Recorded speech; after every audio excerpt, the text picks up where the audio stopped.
Mon père est venu me chercher à l'hosto. Et il m'a raccompagné en voiture. Ensuite, il s'est mis à pleurer, il est monté dans sa chambre. Ma sœur n'est plus jamais revenue à la maison.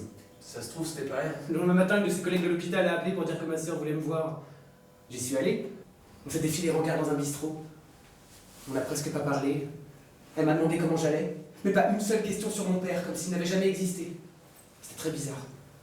Elle m'a dit qu'elle m'aimait beaucoup. Elle a répété plein de fois qu'elle m'aimait beaucoup. C'était très bizarre. Moi, j'ai eu envie de pleurer, mais j'ai pas pleuré. J'ai presque pas parlé. Si ça se trouve, c'était pas elle. Avec mon père non plus, on n'a pas reparlé. Ni de ça, ni de rien d'ailleurs. On mangeait en regardant la télé, on entrait, on ressortait, on se laissait des petits mots. Faut acheter du lait, demain ils viennent pour réparer l'antenne. Jusqu'au jour où je lui ai demandé de me donner de l'argent pour partir à Grenade. Tout l'argent qu'il pourrait. Il a rien dit. Il est allé à la banque, il a retiré tout ce qu'il avait et il me l'a donné sans un mot.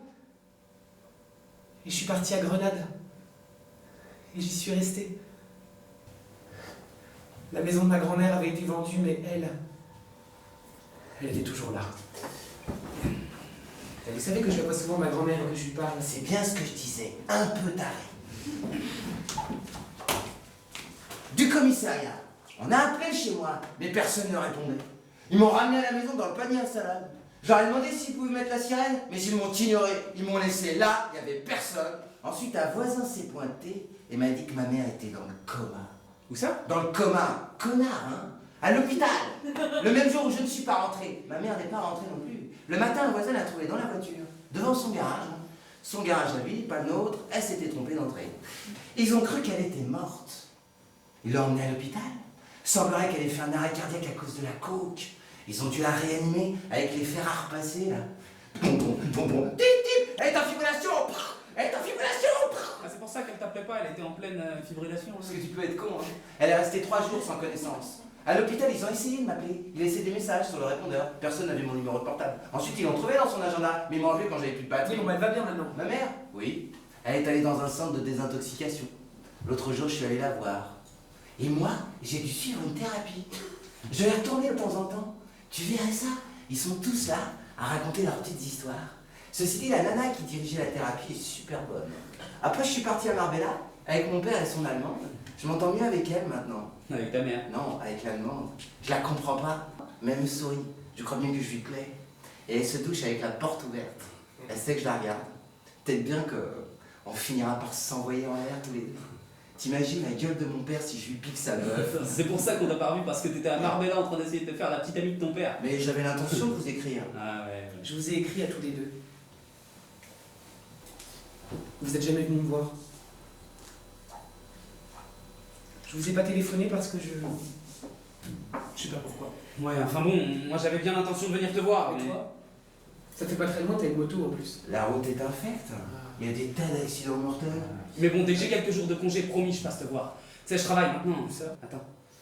J'ai appelé chez moi du commissariat. Ma mère est venue me chercher en pleurant, elle m'a ramené à la maison. Quand mon frère a voulu me taper dessus la fois suivante, j'ai sorti mon couteau.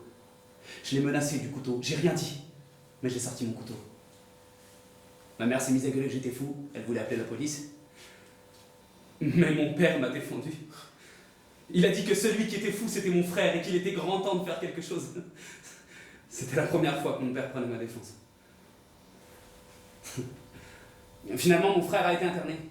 Il a été admis précisément dans l'hôpital psychiatrique où je travaille maintenant. Autrement dit, je le vois tous les jours. Mais il ne me bat plus. Parce qu'il est toujours à moitié groggy à cause de ses pilules bouffies. Moi, ça me fout la gerbe de le voir comme ça. Il me regarde là comme à travers un bocal à poisson. Il me fait de la peine. Mais qu'est-ce qui est dans le bocal, toi ou lui? C'est lui. Eh ben, surtout n'en sors pas. Sois pas con. Et toi? Moi? Moi, je suis avec un peintre. Je vis chez lui, je l'aide. Mais tu l'aides à quoi? À peindre? Bah, bien sûr que non, connard, comment tu l'aides à peindre? C'est un peintre allemand important.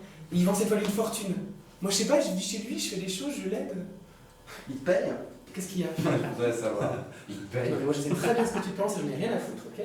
Oh, l'autre jour, je suis retourné au Toutatival pour essayer de voir ce fils de pute de Shinto qui t'avait tiré dessus. Il était là? Non, non, la boutique était fermée. Mais s'il avait été là? Je sais pas. Il était pas là. Non, il était pas là.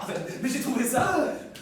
Il était dans une poubelle. C'est le même? Ah ouais. Impossible, c'est forcément un autre. Mais non, regarde là, tu vois, on voit mon coup de couteau et puis il y a de la bourre qui sort. Et il lui manque un œil. T'aurais pu me tuer. Oh, tu parles.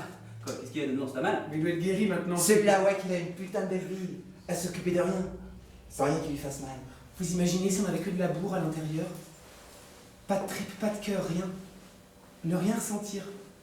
Simplement regarder à travers des yeux de verre. Hey!